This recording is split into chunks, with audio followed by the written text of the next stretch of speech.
ناظرین السلام علیکم. ناظرین ڈاکٹر دانش پروگرام جواب چاہیے کے ساتھ حاضر ہے.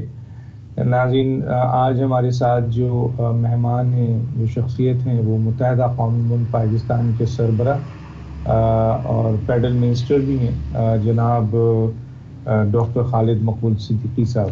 ڈاکٹر صاحب، میں اس سے پہلے کہ آپ سے دوسرے سوالات کروں، پہلے کیونکہ آپ اس وقت موجودہ حکومت کے اتحادی ہیں اور اس حکومت کے اتحادی کو تقریباً 30 دن گزر گئے ہیں، اور ایسی صورتحال میں جو بیان ہم نے پی ٹی آئی کے اس موجودہ حکومت کے وزیر اطلاعات کا پارلیمنٹ میں دیکھا ہے، کیا کہیں گے؟ دیکھیے، یہ سوال تو میرا خیال ہے بنیادی طور پر خود فواد چودھری صاحب سے اور پی ٹی آئی سے کرنا چاہیے. ہم سب تو بہرحال ہم سب کی تو خواہش یہی ہوگی کہ پارلیمنٹ میں پارلیمانی زبان کا ہی کہی جاتی ہے. تو پارلیمانی زبان کے بارے میں عام لوگ یہ نہ کہیں کہ پارلیمانی زبان وہ ہے جو کہ بچوں کے سامنے نہیں بولی جانی چاہیے. میں سمجھتا ہوں ہم سب ایک پڑھے لکھے اور مہذب معاشرے کا خواہش مند بھی ہیں، اور ہم اپنی جمہوریت کو بھی ایسا ہی دیکھنا چاہتے ہیں، اور جس میں برداشت بھی ہو، رواداری بھی ہو، تہذیب بھی ہو، اور پاکستانی قوم کی حقیقی نمائندگی اور ترجمانی کرتی بھی نظر آئے وہ پارلیمنٹ، وہاں کی زبان، وہاں کی تہذیب، وہاں کا رکھ رکھاؤ. اور میں امید کرتا ہوں کہ اس سلسلے میں بہتری آئے گی. سر، 30 دن کی کارکردگی کی چیلنج کرتے ہیں، آپ حکومت کا حصہ ہیں، آپ بھی فیڈرل منسٹر ہیں، کابینہ میں بیٹھتے ہیں، وزیر اطلاعات جو ہیں وہ یہ چیلنج کرتے ہیں کہ 30 دن میں انہوں نے بہت 1 سال سے زیادہ بہتر کام کیا ہے نون لیگ کے. تو میں آپ سے بھی جاننا چاہوں گا کہ کیا 30 دن میں ایک نئی آنے والی حکومت جس کو بہت بڑے بڑے مسائل ہوں، بہت زیادہ معاشی، سیاسی، خارجہ اور ایجوکیشن، ہیلتھ کے مسائل سامنے ہوں، وہ 30 دن میں کھڑے ہو کر چیلنج کر سکتا ہے؟ سر کیسے دیکھتے ہیں 30 دن میں آپ کو کیا نظر آ رہا ہے، کیونکہ آپ بھی اتحادی ہیں؟ دیکھیے ایک بات تو یہ ہے کہ اس حوالے سے بھی میرا خیال ہے، دعووں کے حوالے سے بھی ہمیں محتاط ہی زبان استعمال کرنی چاہیے. یہ ہماری میرا خیال ہے سیاسی ضرورت بھی ہے. لیکن پاکستان کی جو 70 سال کی دعووں اور وعدوں پہ مبنی سیاست اور جمہوری سیاست رہی ہے، اس کے خود اور اس نے جو خد و خال تشکیل دیے ہیں پاکستان کی جمہوریت کے، اس کے خود شاخسانے تو ابھی ہمیں نظر آئیں گے ہی. لیکن یہ ہے کہ کچھ ایسی بنیادی چیزیں ضرور طے ہوئی ہیں ابتدائی دنوں میں کہ اس پہ امپلیمنٹ کیا گیا، یعنی کہ وعدہ کر لیا گیا ہے، ارادہ کر لیا گیا ہے اور اس پہ امپلیمنٹ کیا گیا. تو میں سمجھتا ہوں کہ تبدیلی آنی بہت جلدی نہ آئے تو دیر پائے، اور ضروری نہیں کہ اس تبدیلی جو دیر پا ہو اس کا کریڈٹ موجودہ حکومت کے پاس جائے. اگر وہ کنٹینیو کرے ہو سکتا ہے، کیونکہ چیزیں اگر آپ اسٹیٹس کو جب توڑ رہے ہوتے ہیں، ختم کر رہے ہوتے ہیں، تو ہر چیز کر رہی ہوتی ہے. لوگوں کا ایک پورا لوگوں کے انٹرسٹ کے ساتھ ڈیولپ ہوتا ہے وہ اسٹیٹس کو، اور ضروری نہیں ہے کہ ملک کے اندر، شاید ملک کے باہر کی طاقتوں کی بھی کوشش ہوتی ہو کہ پاکستان کو جس غلامی سے نجات دلائی گئی تھی اور اس سے مکمل طور پہ باہر نہ نکلنے دیا جائے. تو میں نے ابھی دیکھیں، پہلے بھی میں کہہ رہا ہوں کہ امید مجھے بھی بہت ہے، یقین آتے آتے آتا ہے. ٹھیک ہے سر. میں سر یہاں پہ ایک چیز ضرور آپ سے پوچھنا چاہوں گا، آپ کا کمنٹ ضروری ہے. آپ عوام کے نمائندے ہیں، آپ کی اپنی ایک شناخت ہے، پارٹی ہے. یہ الگ بات ہے کہ آپ اتحاد کا حصہ ہیں. سر اس وقت جو ہے وہ مہنگائی میں اضافہ ہوا ہے، اور گیس ٹیرف میں اضافہ ہے، الیکٹریسٹی میں اضافہ ہے. فائلر اور نان فائلر کا جو فرق پچھلی حکومت میں آیا تھا، جس کے بعد جو وہ لوگ، وہ لینڈ مافیا، وہ بڑے بڑے لوگ جو کہ ٹیکس نہیں دیتے تھے اور یہاں پہ بڑی بڑی زمین بھی خریدتے تھے، پراپرٹی بھی، گاڑی بھی، ہر چیز اجازت تھی. تو اس پابندی کے بعد دیکھنے میں یہ آیا تھا کہ یہ بہت بڑے بڑے مافیا جو بلیک منی کے ذریعے سارا کام کرتے تھے، وہ رک گئے تھے، اور وہ اب سوچ رہے تھے، اور بہت بڑی تعداد میں نیٹ ورک میں، ٹیکس نیٹ ورک میں ایسے لوگ شامل ہوئے، کیونکہ اس پابندی کے بعد کہ جب تک آپ ٹیکس نہیں دیں گے آپ ان چیزوں کے مالک نہیں ہیں پاکستان میں، اس میں اچھائی آئی تھی. تو یہ جو الیکٹریسٹی میں اضافہ ہے، گیس ٹیرف میں فوری طور پہ اضافہ ہوا، اس کو میں چاہوں گا، کیونکہ آپ بھی عوام کے نمائندے ہیں اور اپنی ایک شناخت رکھتے ہیں، حکومت کے اس اقدام کو مختصر کیسے دیکھتے ہیں؟ دیکھیے، دو باتیں. پہلی بات تو یہ فائلر اور نان فائلر کا جو ایشو ہے، اس میں اس دن کیبنٹ میں یہ جو وضاحت دی گئی تھی وہ یہ کہ بہت سارے پاکستانی جو بیرون ملک مقیم ہیں اور صاحب ثروت ہیں، وہ پاکستان میں جب کچھ انویسٹ کرنا چاہتے ہیں، یہاں پہ لگانا چاہتے ہیں، تو کیونکہ وہ فائلر نہیں ہوتے تو ان کے لیے ممکن نہیں ہوتا، تو ان کے لیے گنجائش بنائی جا رہی ہے. اس وقت بھی کہا تھا کہ اس کی گنجائش سے کہیں ایسا نہ ہو کہ یہاں کے جو لوگ ٹیکس چور ہیں عام سی زبان میں، وہ ان کو ہی ایڈوانٹیج چلا جائے. اور یہ سوال جب اسمبلی کے اندر آیا ہے تو اس پہ اعتراض اٹھا بھی ہے، اور وزیر خزانہ صاحب جو کہ بہت اکوموڈیٹو نیچر کے آدمی ہیں اور پڑھے لکھے ہیں، انہوں نے کہا ہے نا کہ ہم اس کو تبدیل کریں گے، اور وہ جو بیرون ملک پاکستانی ہیں اس کے لیے پھر کوئی ایک قانون کے ذریعے ان کے لیے گنجائش نکالی جائے گی. اور میں تو سمجھتا ہوں، میرا تو اپنا خیال ہے، اور اسد عمر صاحب سے بھی کہوں گا کہ ان سے بھی کہیے کہ یہاں پر وہ فائلر بننا چاہیں تو بنے، اور چاہے آپ ان کو بہت ساری چیزوں میں چھوٹ دے دیں، لیکن جو کی چیز بھی وہ بھی اس نے یہاں پر لگا رہے ہیں وہ بھی ڈاکومنٹڈ ہو. اور جہاں تک بجلی اور پیٹرولیم کا معاملہ ہے، بہت ساری حکومتوں نے یہ قیمتیں اس وقت اس لیے نہیں بڑھائی کہ آنے والی حکومتوں پہ یہ بوجھ ڈال دیا جائے اپنی سیاسی ضرورت کے تحت. اور لیکن ہمیں کچھ کرنا چاہیے، ہمیں یہ چوری ہو رہی ہے اس کو روکنا چاہیے. ہمیں جو ہر لحاظ سے چوری، اور جو ہم ٹیکس نیٹ کو بڑھائیں تاکہ امیر کے اوپر خرچ کیا جائے اور غریب کو ریلیف دیا جائے. تو جو انڈائریکٹ ٹیکس ہیں ان کو کم کر دینا چاہیے. چاہے انٹرنیشنل مارکیٹ میں تیل اور گیس کی قیمتیں بڑھ بھی رہی ہوں تو ہمیں لوگوں کو ریلیف دینے کے لیے انڈائریکٹ ٹیکس ہر جگہ سے کم کرنا پڑے گا، ختم کرنا پڑے گا. جو نچلے گریڈ کے وہ ہیں ملازمین ہیں، ان سب کے لیے ہمیں ریلیف دینے کے انتظامات کرنے پڑیں گے.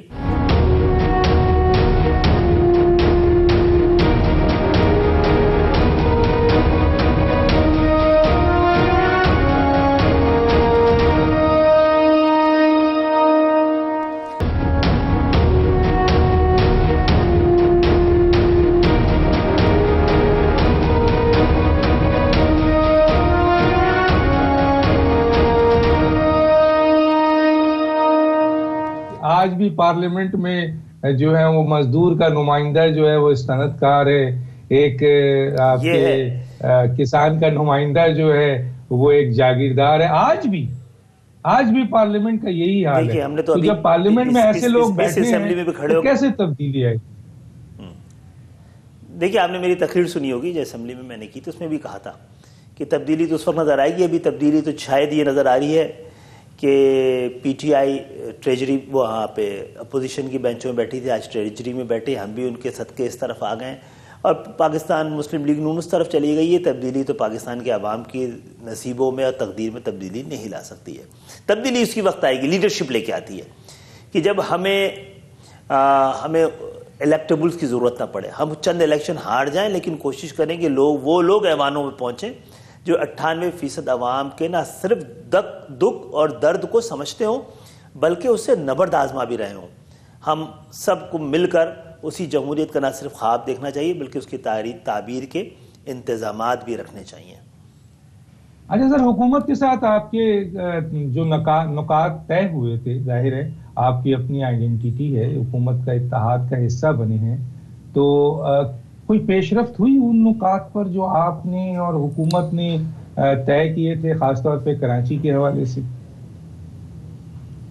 دیکھیے، کراچی کے جو پیکج کی بات کی گئی تھی اس میں تو پیسے رکھے گئے ہیں بجٹ کے اندر، لیکن ساتھ میں حیدرآباد کے حوالے سے بھی طے ہوا تھا. وہ ہم نے ان سے درخواست کی کہ دیکھیں حیدرآباد بھی یہ 2 شہر ہیں جو بہت، اور بھی ہیں میرپور خاص، نواب شاہ، سکھر، یہ جو جب سے 40 سال سے کوٹا لگا ہے تو تعلیم اور روزگار دونوں کے دروازے بند ہوئے ہیں ان کے اوپر.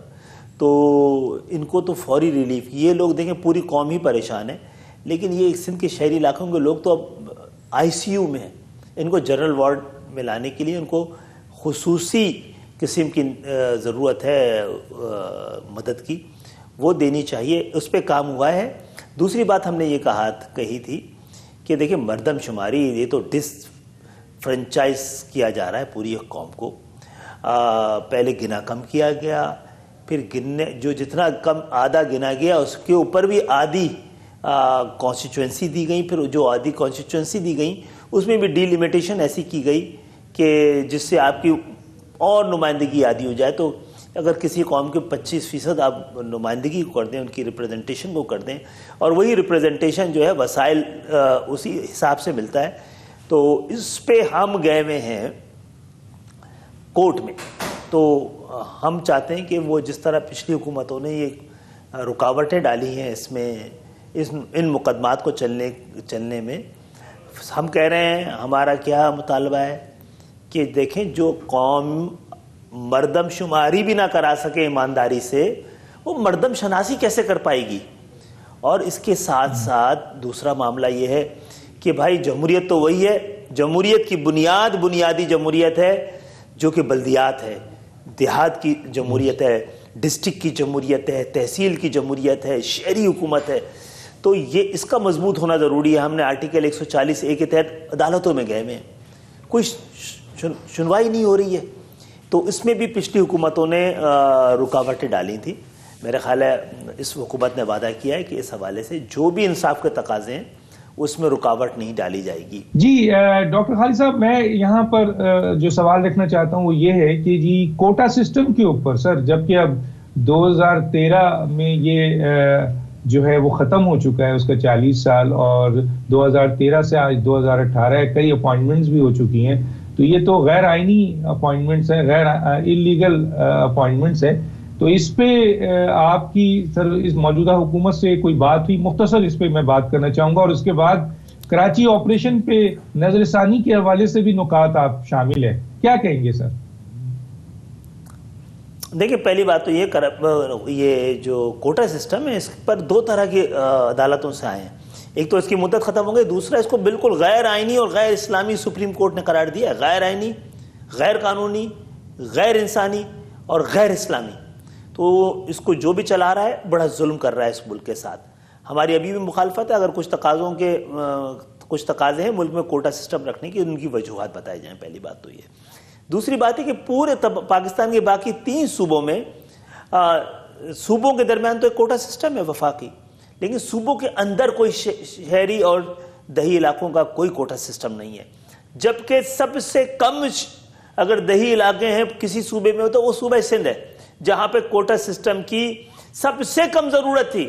ہاں آپ کو لسانی طور پہ رکھنے تھے تو کھل کے لگاتے کہ اردو بولنے والوں کو, مہاجروں کو جو ہجرت کر کے آئے تھے ان کو نہیں دیا جائے گا, ان سے مقابلے کی گنجائش نہیں ہے, تو پھر الگ بات تھی, پھر اس کو اسی طرح نپٹا جاتا. اور کوٹا سسٹم پہ بھی ہم گئے ہوئے ہیں عدالتوں میں. دیکھیے کہاں جا کے لڑیں گے, کہاں جا کے اپنا حق مانگیں گے, ایوانوں میں آواز اٹھائیں گے, ورنہ عدالتوں میں جاتے ہیں. ہم نے یہ دونوں کام کر کے دیے ہیں. دیکھیں اگر ووٹ فیصلہ نہیں کرتا پھر روڈ کو فیصلہ کرنا پڑتا ہے. کراچی آپریشن کا جہاں تک تعلق ہے, آپ کو بھی پتا ہوگا کہ یہ ہمارے ہی مطالبے پہ شروع ہوا تھا, ایک ایسے وقت پہ جب گینگ وار نے پورے کراچی کو یرغمال بنایا ہوا تھا. پورے دہشت کی پوری ایک فضا طاری کی ہوئی تھی ان شہروں میں, خاص طور پہ کراچی میں. تو اس کے بعد کیا گیا تھا. میں سمجھتا ہوں کہ اس نے اپنے فرائض بھی پورے کر لیے ہیں اور کافی حد تک چیزیں بہتر بھی ہو گئی ہیں. اب ضرورت ہے کہ اس کو کسی منطقی انجام تک پہنچایا جائے. تو ریویو ہونے کی انہوں نے اس پر وعدہ کیا تھا, کر بھی رہے ہیں, اور میرے خیال آنے والے چند دنوں میں اس حوالے سے کوئی واضح موقف بھی سامنے آ جائے گا. جو آپ کا نکات ہے اس میں ڈیفینیٹلی ابھی تک کوئی پیش رفت نظر ہمیں نہیں آئی, اس لیے ہم نے یہ سوال رکھے تھے بہت سارے, اور ڈیفینیٹلی آپ کے اتحاد جی ہاں. دیکھیں تو یہی تھا, آپ نے جو کراچی اور حیدرآباد کو پیکیجز کے حوالے سے تھا, تو اس میں اس دفعہ رقم رکھی گئی ہے حیدرآباد کی یونیورسٹی کے لیے پہلے سے. میں مزید اس پہ ذرا آگے نکلتا ہوں. اور آج کل جو بہت اہم ایشو ہے سر, کراچی والے بہت پریشان ہیں, کڈنیپنگ ہے چھوٹے چھوٹے بچوں کی, لا اینڈ آرڈر سچویشن ہے, اسٹریٹ کرائمز بہت بڑھ گئے ہیں. میں اس وقت امریکہ میں بیٹھا ہوں سر, یہاں جو پاکستانی جن کے رشتہ دار کراچی میں ہیں وہ بہت زیادہ تکلیف میں ہیں کہ یہ کراچی میں یہ کیا ہو رہا ہے. آپ اس کے ریپرزنٹیٹیو ہیں, حکومت کا حصہ ہے, حکومت صوبائی بھی ہے, فیڈرل بھی ہے, کیا کہیں گے؟ جی جو بھی ماں باپ ہیں میرا خیال ہے وہ سبھی خوفزدہ ہیں اس حوالے سے، ہم سب سمیت، اور اس حوالے سے سندھ گورنمنٹ کو بھی ان کی ضروریات اور ان کے فرائض اور ذمہ داریوں سے یاد دلائی جا رہی ہے، اور فیڈرل گورنمنٹ سے بھی بات کی ہے. اور یہ بھی دیکھنا ہے نا کہ جب بھی یہ کراچی آپریشن کو ریویو کرنے کی بات ہو رہی ہوتی ہے، وہ اپنے منطقی انجام کو پہنچ رہا ہوتا ہے. اب وہ ضرورت ہمیں بھی فورسز کو اس طرح شہروں میں ہم جب وہ انگیج رکھتے ہیں تو ملکی سرحدوں پہ جو ہے وہ ان کی ضروریات وہ کمپرومائز ہو رہی ہوتی ہیں. تو یہ بھی دیکھنا یہ کون سے دشمن ہیں جو کہ ایسے موقع پہ ہی اس طرح کی چیزوں کو بڑھا دیتے ہیں جو کہ بڑی سینسٹیو ہوتی ہیں.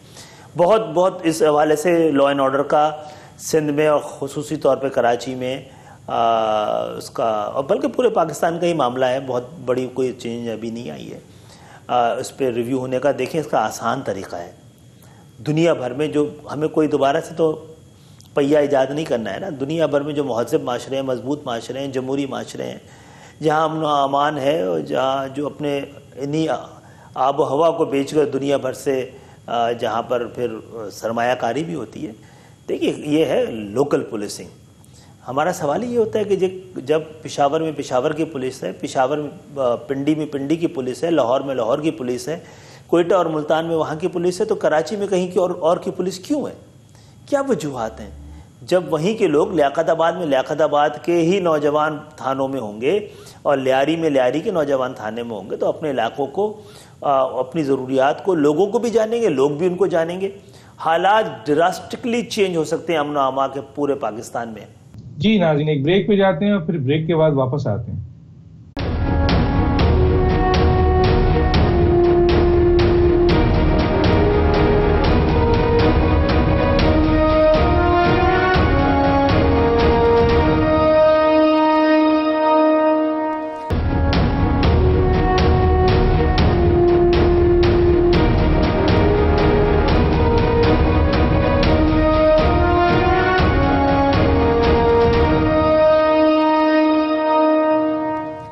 Welcome back. ڈاکٹر صاحب میں ذرا آگے چلوں گا، اس سے ایک سوال جو چاہوں گا اس پہ تھوڑا سا آپ کا کمنٹس، آپ سربراہ بھی ہیں. پاکستان تبدیل بھی ہو رہا ہے اور کرپٹ لوگوں کو ان کے ٹھکانے تک پہنچانے کی کوشش بھی کی جا رہی ہے، قانون سازی بھی ہو رہی ہے. سر وسیم اختر پہ جو ہے وہ نیب انکوائری آ گئی ہے. سر بڑا کیس ہے، متحدہ قومی موومنٹ اس کو کیسے دیکھتی ہے؟ میئر کی حیثیت سے وہ کام کر رہے ہیں، کراچی کو ریپرزینٹ کر رہے ہیں، اور ان پر نیب کی بڑی انکوائری اوپن ہو گئی ہے. مختصر دیکھیے، وہ انتقامی کارروائی سے الگ ہٹ کے کچھ ہو رہا ہے. اگر پوچھ گچھ ہو رہی ہے، انکوائری ہو رہی ہے، تو ایم کیو ایم کبھی بھی رکاوٹ نہیں ڈالے گی. لیکن اس پہ تو نظر رکھنے ہماری ضروری ہے کہ یہ کسی انتقامی کارروائی کا حصہ نہ بنے یہ معاملہ. اور جہاں تک تعلق ہے میئر کے پاس آپ کے ہے ہی کیا کہ جس کی انکوائری کی جائے گی؟ تو ہے نا کہ گھر میں بچا ہی کیا تھا کہ وہ اب میں سمجھتا ہوں کہ کر لیں. میئر کراچی نے کوئی ایسا کام نہیں کیا ہوا ہے کہ جس کی وجہ سے ہم یا وہ یا تنظیم شرمندہ ہو. ٹھیک ہے سر، میں آگے چلتا ہوں. سر یہ ضمنی انتخاب جو ہے وہ آ رہا ہے سر، اور آپ پی ٹی آئی کے اتحادی ہیں. آپ کراچی میں وہ اہم جگہیں جہاں پر متحدہ قومی موومنٹ برسوں سے جیتتی آئی تھی، اس دفعہ بہت بڑی تعداد میں پی ٹی آئی نے وہ جگہ لے لی ہے. یقیناً پی ٹی آئی اور آپ اتحادی ہیں، تو ضمنی انتخاب پہ کوئی آپ کا اور ان کا کوئی سیٹوں پہ ایڈجسٹمنٹ ہوگا یا آپ باقاعدہ الیکشن ایک دوسرے کے خلاف لڑیں گے؟ دیکھیں، جہاں تک معاملہ ہے کہ جسے کہتے ہیں نا یونٹی اینڈ ڈائیورسٹی، ہمارے اور ان کے دو مختلف جماعتیں ہیں، اور دونوں کی سیاسی ضروریات بھی تھوڑی سی مختلف ہو سکتی ہیں، نظریات بھی مختلف، بہت سارے اس میں کامن فیکٹرز بھی ہیں. میرا خیال ہے قدر مشترک بھی بہت ساری ہے، لیکن یہ ہم دونوں کو یہ حق حاصل ہے کہ اس حوالے سے عوام میں اپنی مقبولیت کے لیے اور اپنا میسج لے کے جانے کے لیے کہ ہم اپنے طور پہ اپنی کمپین چلائیں. اور یہ پاکستان کے لیے ایک نئی صورتحال ہے، اور یہ آگے کی جانب میں سمجھتا ہوں پازیٹیو ہے کہ حکومت میں بھی ہے. حکومت میں اتحادی ہونے کا مقصد یہ نہیں ہوتا کہ آپ نے ایک ایسا معاہدہ کر لیا ہے جہاں پہ آپ اپنی اختلافی بات نہ کر سکیں, جہاں پر آپ اپنا نظریہ چاہے بڑی سیاسی جماعت سے مختلف ہو اس کو پیش نہ کر سکیں. ہم ایک پڑھے لکھے, میچور, جمہوری اور ایک مہذب معاشرے میں جس طرح لوگوں کو رہنا چاہیے اپنی جمہوری مختلف زاویوں کے ساتھ, میں سمجھتا ہوں کہ کراچی کا یہ انتخاب ان ضروریات کو پورا کرتا ہوا نظر آئے گا. ایک مضبوطی اور استحکام پاکستان کی جمہوریت نہیں جا رہا ہے سر, اس کا مطلب ہے کوئی اتحاد ہونے نہیں جا رہا ہے. دیکھیں میرا خیال ہے کہ پی ٹی آئی بھی سمجھتی ہے کہ وہ جیتی ہے یہاں پر, اور ہم یہ سمجھتے ہیں کہ ہم جیتتے رہے ہیں, تو دونوں کا حق ہے کہ وہ اپنے اپنے طور پہ الیکشن لڑیں. میں دو ٹوک موقف جاننا چاہتا ہوں کہ اگر عمران خان صاحب نے کل قانون سازی کی پارلیمنٹ میں افغانیوں کو شہریت دینے کے لیے, تو متحدہ قومی موومنٹ کسی بھی صورت میں عمران خان کو سپورٹ نہیں کرے گی. ایک سوال تو یہ ہے, اور دوسرا سر سب سے پہلا حق بنگلہ دیش میں موجود ان پاکستانیوں کا نہیں ہے سر جو بنگلہ دیش میں موجود ہیں. آج بھی پاکستان کا نام لے کے وہ وہاں جیتے ہیں, رہتے ہیں کیمپ میں, اور آپ نے اپنی سیاست کا ابتدائیہ ہی جو ہے وہ آپ کا اس ڈیمانڈ کے ساتھ تھا کہ ان پاکستانیوں کو جو بنگلہ دیش میں کیمپ میں رہ رہے ہیں انہیں پاکستان میں لایا جائے. مختصر سا اس پہ کمنٹ چاہوں گا سر. دیکھیے میں اسی جانب آنا چاہ رہا تھا. بہت بہت شکریہ کہ آپ نے خود سوال کر لیا. دیکھیے ایک تو یہ بنگالیوں کے حوالے سے وہ لوگ جو کہ ہم سے دوہرے, یعنی کہ وہ ہم سے زیادہ ڈبل پاکستانی ہیں, انہوں نے 2 بار ہجرت کی ہے, وہ آخر تک بنگال میں پاکستان کے لیے لڑتے رہے اور پاکستان فوج کے ساتھ کھڑے رہے, اور اتنے پکے پاکستانی ہیں کہ آج ہماری بے مروتی کا عالم دیکھیں, وہ اتنے پکے پاکستانی ہیں. دیکھیں دانش بھائی, پاکستان زمین کے ایک ٹکڑے کا نام نہیں, صرف پاکستان ایک بہت بڑے نظریے کا نام ہے. آج بھی 23 مارچ کو, 14 اگست کو ان کیمپوں میں خصوصی طور پہ پاکستان کا جھنڈا لہرایا جاتا ہے, یوم پاکستان اور یوم آزادی بنایا جاتا ہے. ہماری بے مروتی دیکھیے کہ ہم ان 2.5 لاکھ کو تو معیشت کے لیے بوجھ سمجھتے ہیں, اور 40 سال سے ہم نے 25 لاکھ افغانیوں کو اپنا مہمان بنا کے رکھا ہوا ہے. ہماری قومی ضرورت کیا ہے؟ وہ لوگ جو پاکستانی رہے اور ہر حالت پہ رہے, اور انہوں نے بنگلہ دیش کی تمام پیشکشوں کے باوجود پاکستان کی محبت میں وہاں کی شہریت نہیں لی ہے. اور پھر یہی اتنا ہی نہیں ہے, جو لوگ پاکستان اور عالمی قوانین کے تحت یہاں آئے ہیں 70 کے بعد, ان کو بھی پاکستان میں نادرا سمیت بہت سارے ادارے ان کو اسی طرح تنگ کر رہے ہیں جس طرح کے اللیگل بنگالیوں کو کرتے ہیں. یہ بہت بڑا ظلم ہے, اور ان کو پہلے لایا گیا ہے, مزید لانا چاہیے. اور یہ بوجھ میں نہیں ہے. وہ لوگ جو تھے وہ تعلیمی میدان سمیت ہنرمندی میں تمام پاکستانیوں سے آگے کھڑے نظر آئے. 70 کے بعد بھی آپ دیکھیے گا, جب آئے تھے اور لوگوں نے پوزیشنز لینی شروع کی تھی تو یہی لوگ تھے. اور اس حوالے سے تبدیلی اس وقت بھی نظر آئے گی کہ ان پہ بھی نظر کرم ہوگی پرائم منسٹر صاحب کی اصولوں کی بنیاد پر, پاکستان سے حب الوطنی کی بنیاد پر, پاکستان سے محبت کی بنیاد پر, اسلامی اور عالمی جو قوانین ہیں, ضروریات ہیں, ان کے مطابق. جی ڈاکٹر صاحب, میں جو ایک سوال رکھنا چاہتا ہوں کہ حکومت کا یہ بڑا زبردست فیصلہ ہے, اچھا فیصلہ ہے عمران خان صاحب کا کہ جی 1 کروڑ جو ہے وہ بے روزگاروں کو روزگار دیں گے, اور دوسرا جو ہے آپ کے 50 لاکھ مکانات جو ہے وہ دیں گے. تو کیا اس میں آپ کیونکہ ریپرزینٹ کرتے ہیں کراچی کو, ابھی تو ٹوٹل آپ کی ریپرزنٹیشن کراچی ہے جتنی بھی آپ کی سیٹ ہے, تو کیا کراچی کے غریبوں کا اس میں حصہ ہوگا, بے روزگاروں کا اس میں حصہ ہوگا, یا یہ حصہ کہیں اور تک محدود ہو جائے گا؟ کیا کہیں گے؟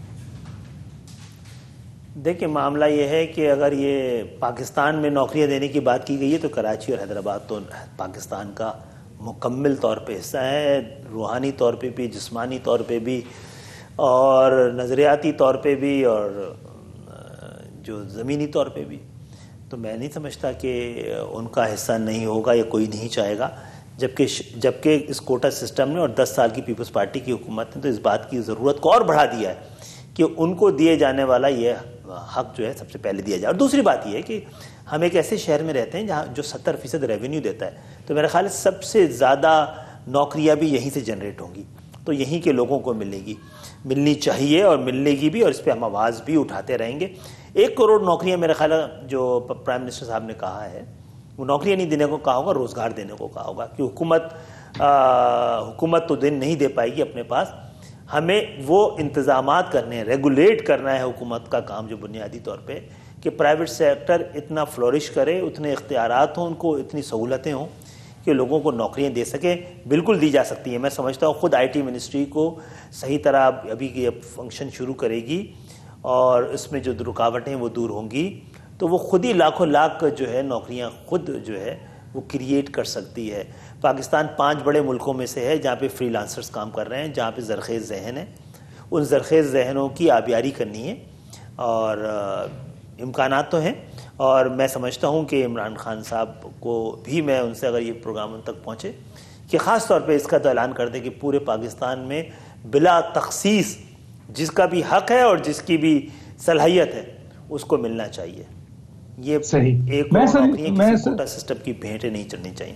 سر میں یہاں ایک ضرور سوال رکھنا چاہوں گا آپ کا موقع, اور یہ بڑی کامیابی ہے, مجھے یہ ذرا لمبی بات کرنی پڑی کہ ہمیشہ جو ہے وہ متحدہ قومی منڈ آنا کہ وہ حکومت کا حصہ کسی نہ کسی اتحاد کی صورت میں ہوتی ہے, لیکن شیڈو کابینہ اور بڑا پلاننگ کے ساتھ کام کرتی ہے, جو اس حکومت نے نہیں کیا. IMF جو میں اب آ رہا ہوں سوال پہ, IMF جو ہے سر, کیا آپ ریکمنڈ کریں گے موجودہ حکومت کو, کیونکہ ایک طرف یہ خبر آ رہی ہے کہ حکومت IMF میں نہیں جا رہی ہے, دوسری طرف ہم سن رہے ہیں کہ جی IMF کا اور ان کے درمیان جو ہے وہ بات چیت شروع ہو گئی ہے یا شروع ہونے والی ہے. آپ کیا مشورہ دیں گے سر؟ دیکھیے مشورہ تو یہی ہے, ارادہ بھی پوری قوم کو قومی ارادہ ہونا چاہیے کہ IMF کے چنگل سے نکلنا ہے. اب کس طرح نکلنا ہے اس کے لیے روڈ میپ ہونا چاہیے. پچھلی حکومت کے جو انڈیکیٹرز تھے وہ بتاتے رہتے, دعوے کرتے رہتے اعداد و شمار کے, وہ خوشحالی پاکستان کی میرا خیال ہے نئی تبدیلی کے بعد, نئی حکومت کے بعد تو کہیں نظر آ نہیں رہی ہے.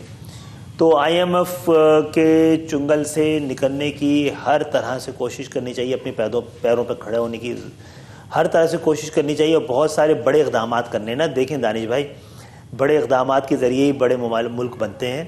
اب آپ جاگیرداروں پہ ٹیکس ہی نہیں لگا پائیں گے ابھی, اگر کہ وہ اسمبلی میں زیادہ بیٹھے ہیں, تو کیسے پاکستان میں تبدیلی آ پائے گی. اور بھی بہت سارے سینسٹیو ایشو ہیں جن پہ ہونا چاہیے. IMF کے حوالے سے ابھی بھی میرا خیال ہے PM صاحب تو بڑے پرعزم ہیں کہ ہمیں کم سے کم ان کے اس طرح ان کے چنگل میں نہیں آنا چاہیے, آزاد رہنا چاہیے, اور اگر کوئی ضرورت ہے بھی تو ان سے اپنی ٹرم اینڈ کنڈیشن میں بات کی جانی چاہیے. مثلا آیا اس کا مطلب یہ ہے کہ آپ کے اس اسٹیٹمنٹ کے بعد کہ حکومت IMF پہ ٹرم آف کنڈیشنز کی بنیاد پر جوائن کرنا چاہتی ہے, جو کہ عمران خان صاحب. ہاں اچھا, آپ نے سوال نہیں, آپ نے اچھا سوال کر لیا یہ والا. ابھی تک تو کیبنٹ کے اندر اس حوالے سے کوئی بات چیت نہیں آئی ہے, نہ لائی گئی ہے. ٹھیک ہے, میں سر آتا ہوں کہ آپ سے شاید وعدہ کیا گیا تھا 3 منسٹری کا, 2 منسٹری آپ کو دی گئی ہے, دو منسٹری جو آلریڈی آپ کے پاس ہے اس وقت. ایک منسٹری جو ہے وہ تو خود PTI نے اس کو اپنے حصے کا لیا تھا لاء منسٹر کے حوالے سے. تو اوورسیز کے حوالے سے ہم سن رہے تھے کہ یہ متحدہ قومی منڈ کو دیا جائے گا, یہ بات میڈیا میں موجود ہے, لیکن ہم نے دیکھا کہ یہ منسٹری جو ہے متحدہ قومی منڈ کو دینے کے بجائے یا کوئی اور منسٹری دینے کے بجائے انہوں نے زلفی بخاری کو دے دی ہے. زلفی بخاری پہ تو خیر کوئسچن مارک آ گیا ہے, کورٹ کیس بھی ہے, کیا کہیں گے سر؟ دیکھیے ایک بات ہے, ایک تو زلفی بخاری کو نہ وفاقی وزیر بنایا گیا, نہ اسٹیٹ منسٹر بنایا گیا ہے, ان کو میرا خیال اسسٹنٹ بنایا گیا ہے. تو وزارت کے حوالے سے تو ہم سے ہمارا جو وعدہ کیا ہے جی اوورسیز کا, دیکھیں میں بھی پہلے فیڈرل منسٹر تھا, تو اس زمانے میں نواز شریف صاحب نے ایک صاحب کو اسپیشل اسسٹنٹ بنایا تھا اسی انڈسٹری اینڈ پروڈکشن کا. ٹھیک ہے سر, میں یہاں پہ نہیں جا رہا, کیوں نہیں کیا گیا سر؟ اس میں اس میں اس جو ایکسپینشن ہوئی ہے اس میں متحدہ قومی موومنٹ کا وعدہ تھا تو کیوں نہیں دی گئی سر ان کو؟ مثلا ہم یہ جاننا چاہتے ہیں. ہاں انہوں نے یہ کہا، میرا خیال ہے ہم سے یہ کہا گیا تھا کہ ابھی تیسری ایکسٹینشن بھی شاید ہوگی یا اس کے بعد والے میں ہوگی. اس جو دوسری ایکسٹینشن ہوئی سے تھوڑے دن پہلے ہماری ملاقات ہوئی تھی، تو میرا خیال ہے وہ لوگ اب تک کہتے رہے ہم اپنے وعدے پہ قائم ہیں، اور ہم بھی منتظر ہیں کہ وعدہ کب پورا ہوتا ہے، اور کیپیبل لوگ ہیں ہمارے پاس جو چلا سکتے ہیں منسٹری، اور چلانے کے لیے تیار بھی ہیں. تو اس کا مطلب یہ ہے کہ فیڈرل گورنمنٹ جو ہے عمران خان صاحب مزید وفاقی وزیروں میں اضافہ کرنے جا رہے ہیں. ڈیفینیٹلی سر ایک بڑی اگر نہیں بھی کیا ہے تو کم سے کم جی سر دیکھیں ابھی بھی کمیونیکیشن کا کوئی وزیر نہیں ہے وفاقی، اور نہ ہی یہ ابھی تک کوئی وزیر بنا ہے اوورسیز پاکستانی کا. تو ہم سے تو وعدہ ہے اور میں امید کرتا ہوں یہ وعدہ پورا بھی ہوگا. ٹھیک ہے، میں سر ایک چھوٹے سے بریک پہ جاتا ہوں اور بریک کے بعد جو ہے وہ واپس آتا ہوں.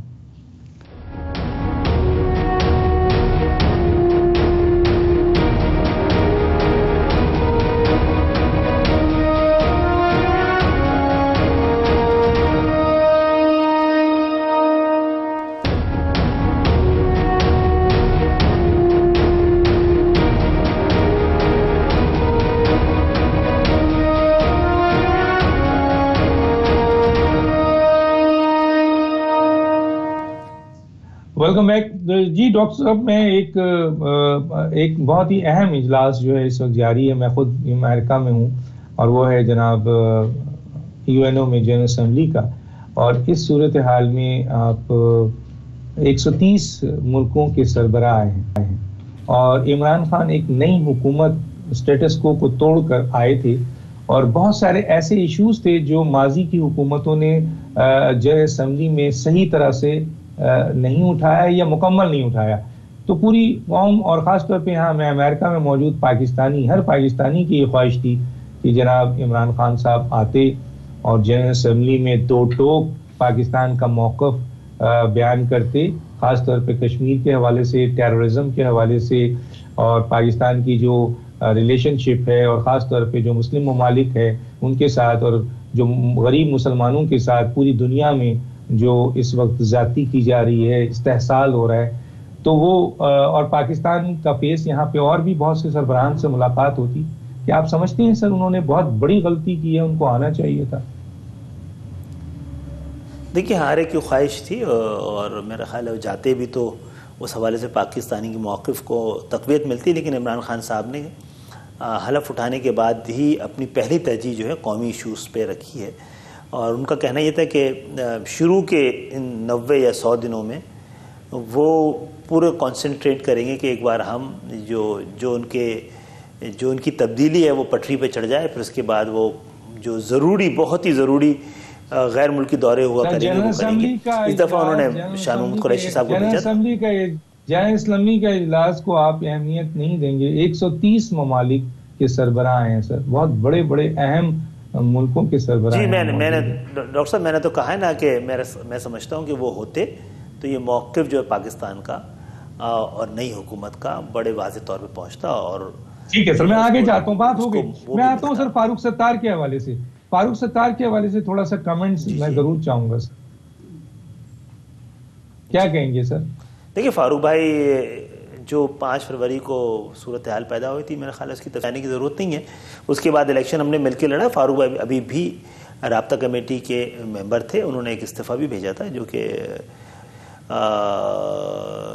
ہمیں وہ موصول بھی ہوا، لیکن ان سے ہمارا رابطہ ہے اور میں سمجھتا ہوں کہ وہ جلدی ہی تو بہتر نہیں ہے سر کہ یہ اتنے بڑے یہ جو متحدہ قومی موومنٹ کی سیٹوں میں کمی ہوئی ہے، لوگوں کا اعتماد ٹوٹا، اس میں فاروق ستار صاحب کا بہت بڑا کردار رہا، ٹیسوری صاحب کا بہت بڑا کردار رہا.